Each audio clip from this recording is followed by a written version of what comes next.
Gaelic for beautiful mountain pass, the Balloch Trail runs for 49.9 kilometers from Port Hastings to Waikagamut in Cape Breton. Of course, I'm not going to be completing all of the 50 or so kilometers of this trail, but starting near the shores of the Margaree River, I'm going to be headed towards Scotsville and East Lake Aislie on what is one of the newest sections of the Great Trail in Nova Scotia. It's where I'm on my walkabout today. I'm starting along a section of the trail which runs next to the southwest tributary of the Margaree River. In the 1990s, the Margaree Lake Aislie system became the first river in Nova Scotia to be nominated to the Canadian Heritage River System. The Margaree is one of two heritage rivers in Nova Scotia. The other is Shelburne River. The Margaree is Cape Breton's largest watershed, flowing from up in the Highlands to the Gulf of St. Lawrence. It runs for 120 kilometers, draining an area of roughly 1,375 square kilometers. The Mi'kmaq knew this river as Weecook, and for them, it was both a source of food and a trade route. The Margaree is a noted and popular fishing location for salmon and trout. In fact, noted American fisherman and conservationist Lee Wolf caught his very first salmon on the Margaree in 1933. These days, fishing is highly regulated. You are only allowed to fish on the main stem of the river, and then only by fly fishing. In the upper river, where there are gravel beds, well, those are excellent places for spawning. The Margaree has such an important place in the cultural history of Nova Scotia that one of the vessels Canada inherited during World War II was renamed the HMCS Margaree. A D-class destroyer, she was sunk in a collision with a freighter she was escorting in 1940. Subsequently, in 1957, a St. Laurent-class destroyer was also named the HMCS Margaree, serving in the Navy until 1992. While I'm headed towards where the Margaree comes out of Lake Aislie and walking near only a small part of the river, there is a lot to do and see up and down the entire length of the waterway. There are lots of stories about incredible people up and down the Margaree Valley, but there's one story that I think is really worth telling at this juncture, and it's the story of someone whose influence certainly stretched up into this area. Granny Ross. 175 years after her death, Mary Henriette Lejeune Ross, a pioneer, a healer, a midwife, and a homesteader, still inspires people in this area, especially in healthcare. Like so much of history in this area, Marie Henriette's story has been passed down through tales over kitchen tables and community folklore. She was born in France to parents who were expelled from Nova Scotia after the fall of Louisbourg in 1758. Her parents longed for Acadia and returned when she was a young child, only to be expelled again. They returned once more in 1784, when Marie Henriette was a young married woman. Sadly, Marie Henriette was twice widowed before the age of 26. Her first husband, a much older widower with children, died in a drowning accident. Her second husband, a cousin, also drowned. But her third marriage was to James Ross, an English-speaking Protestant who had for a time served in the British Army. Marie Henriette was, of course, French-speaking and Catholic, but they made it work. Some say Marie Henriette had 11 children, the sons raised Protestant and the daughters Catholic. Other reports said she had only 2 children. Whatever the true number, only 2, a son and daughter, are known to have survived. Marie Henriette's family first settled near Little Brador on 200 acres of land, where they traded and worked with their Mi'kmaq, French, English, and Gaelic neighbors. They eventually moved and settled not all that far from here in 1800, building a home that still stands to this day. During this time, Marie Henriette had been experimenting with indigenous medicines from nature and combining them with knowledge she had brought from Europe. Before leaving Little Brador, Marie Henriette had successfully fought a smallpox outbreak by implementing isolation measures and implementing rudimentary vaccines.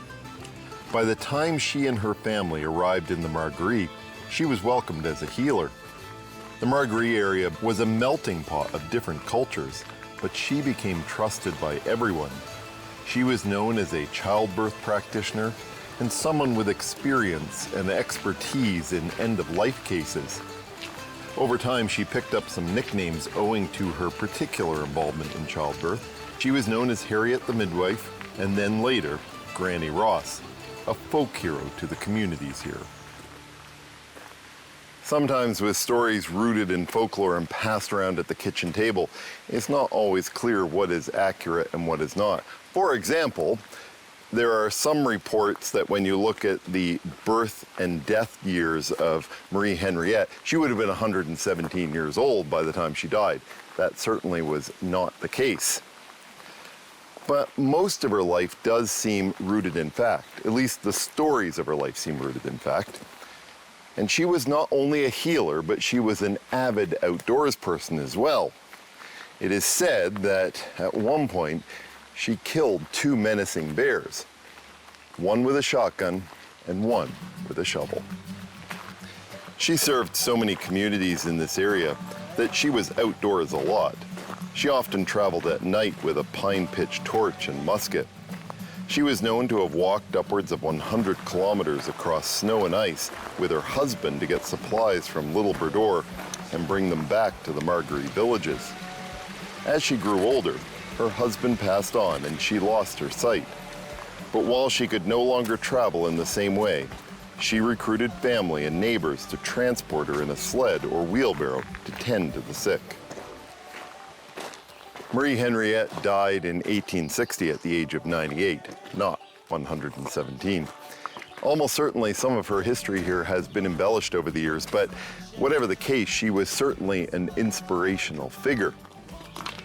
I'm just arriving in the community of Scotsville, and it's from here that I'll be headed towards East Lake Aislie after the break.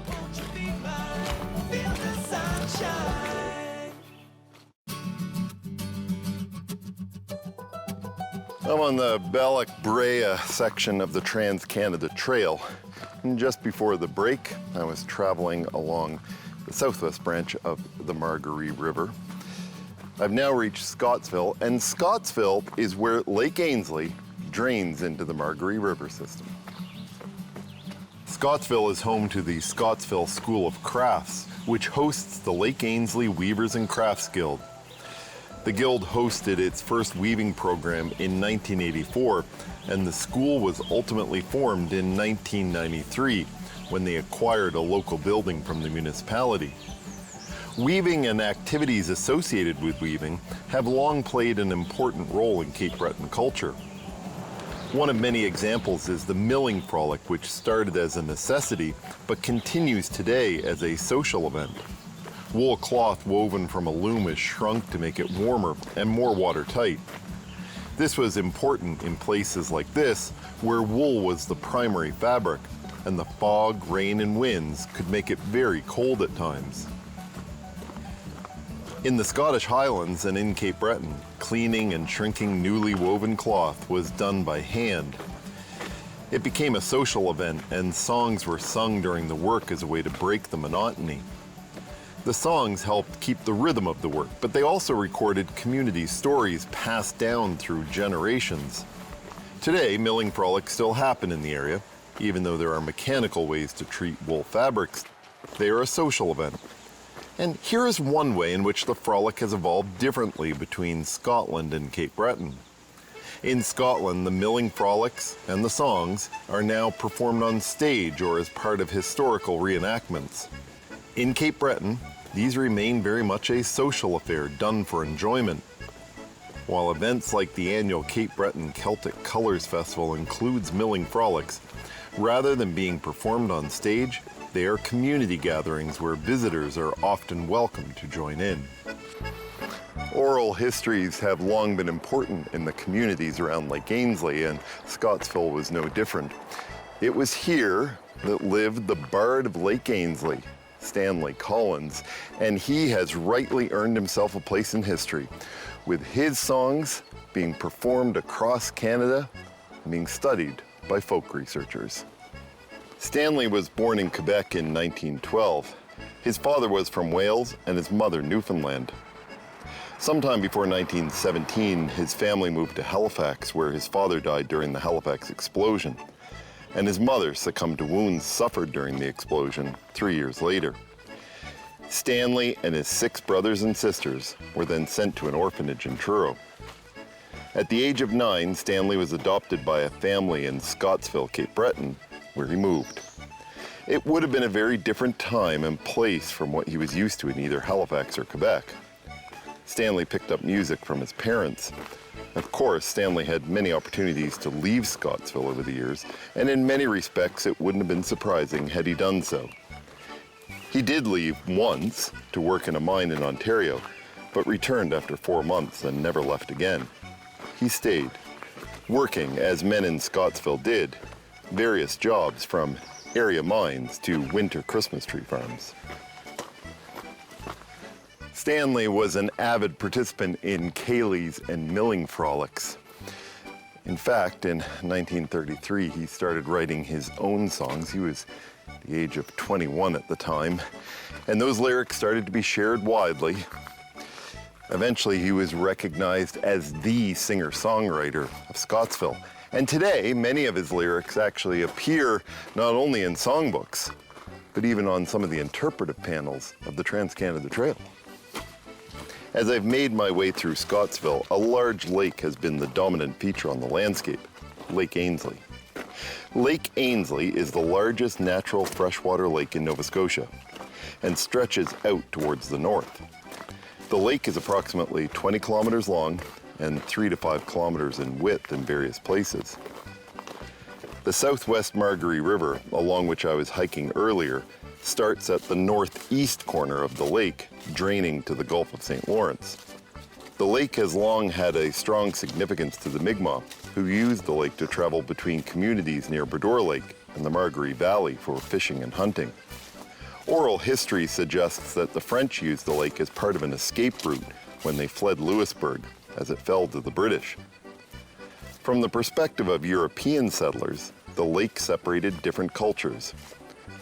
Early on, Catholics tended to settle on the west side of the lake, opposite to where I am now, and the Protestants settled on the east side.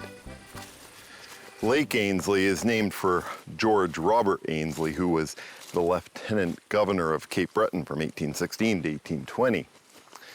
I'm always a little bit surprised that such a predominant feature on the landscape was named after someone who, by almost any definition, was a failure. He was a Scottish general in the British Army. He was stationed in the Caribbean for a time, as well as other places, but his tenures were so disastrous that he was ultimately sent to Cape Breton to become the lieutenant governor. And it was here that he put the island's finances into such a tailspin that the island was forced to merge and become part of Nova Scotia in 1820. This trail crosses mountains on the east side of Lake Aislie, and it has been suggested that there was no place in Nova Scotia that turned out as many Presbyterian ministers over the past 100 years. In this community, 3 institutions were considered essential: the home, the school, and the church. One family in the area had 5 sons become ministers. The first Presbyterian church was built over here in 1830.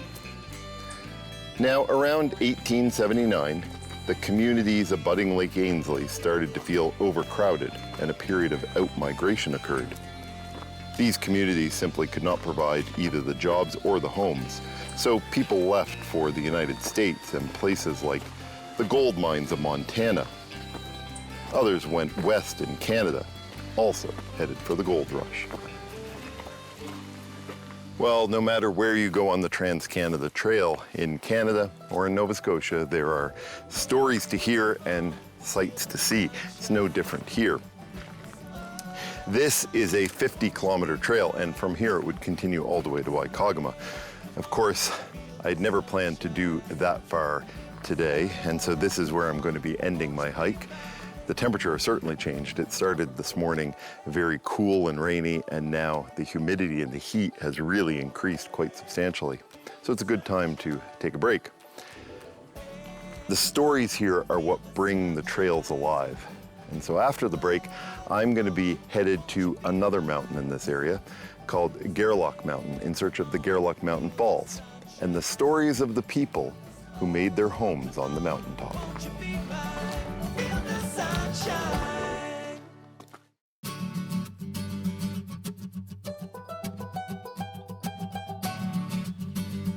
It's never the wrong time to add a waterfall to your hiking adventures. And so today, up an old road somewhere in between the Humes River Wilderness Area, the Middle River Wilderness Area, and the Trout Brook Wilderness Area, I'm in search of Gairloch Falls on today's Walkabout.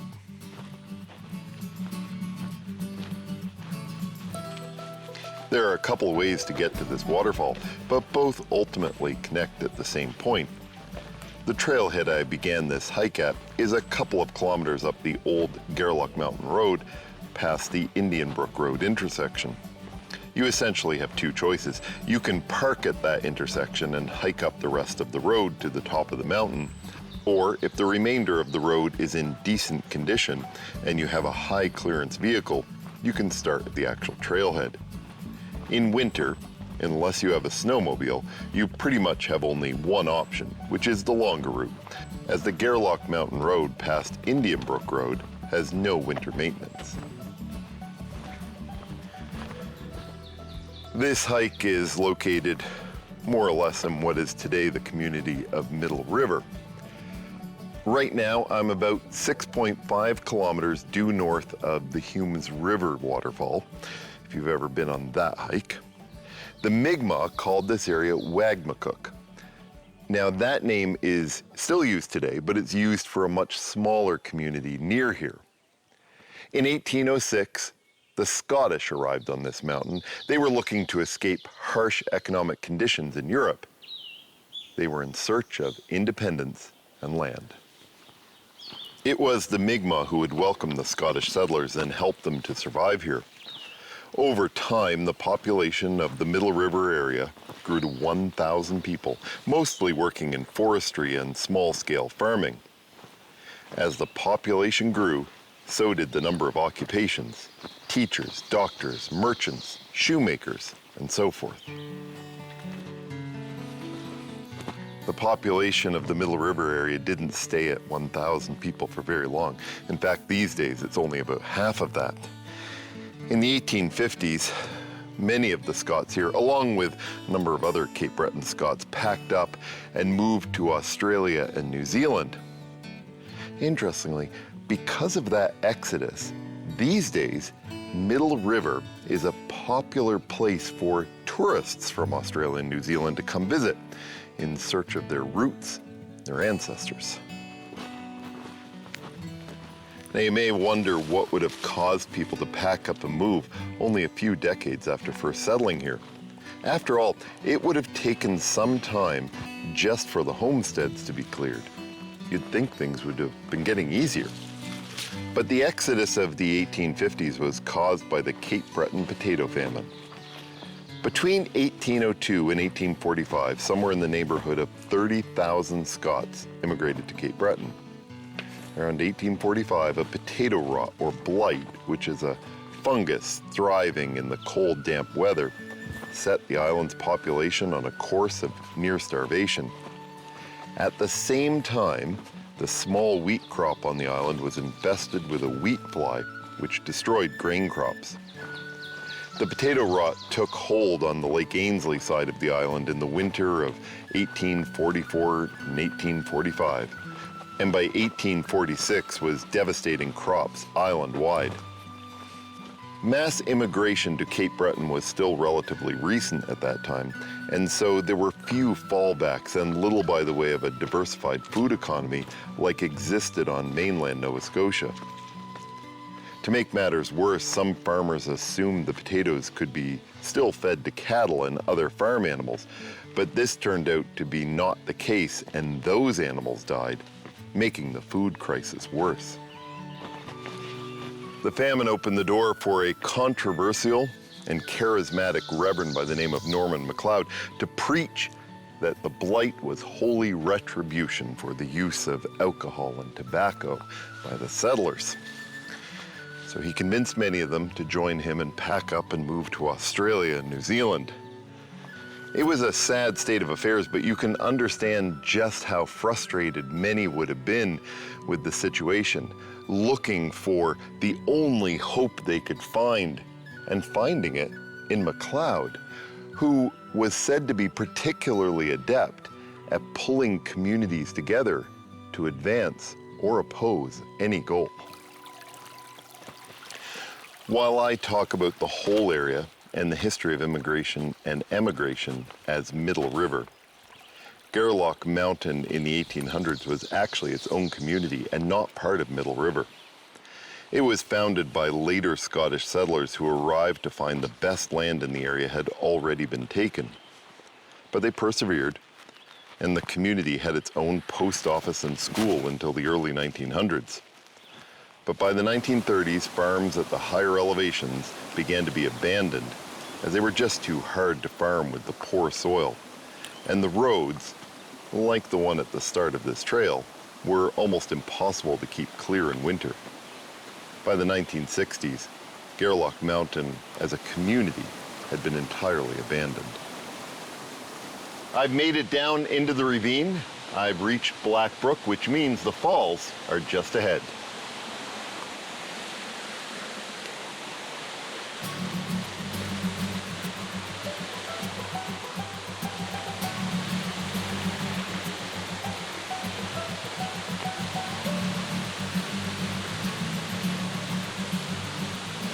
Gairloch Falls, just absolutely stunning. This whole area is almost like something out of a fairy tale. There's a saying in Scottish Gaelic. Now the Gaelic version I couldn't ever hope to pronounce, but in English it means a mountain never meets a mountain, but a man meets a man. There are a number of different interpretations about what that saying means, but one that I like is that while some things in life certainly are impossible, not everything is, and you should take the opportunities when they come. Opportunities like climbing down into a river valley to see a waterfall like this, somewhere where you could imagine fairies and princesses and fairy tales once existed. I hope that's the kind of experience you have on your next walkabout.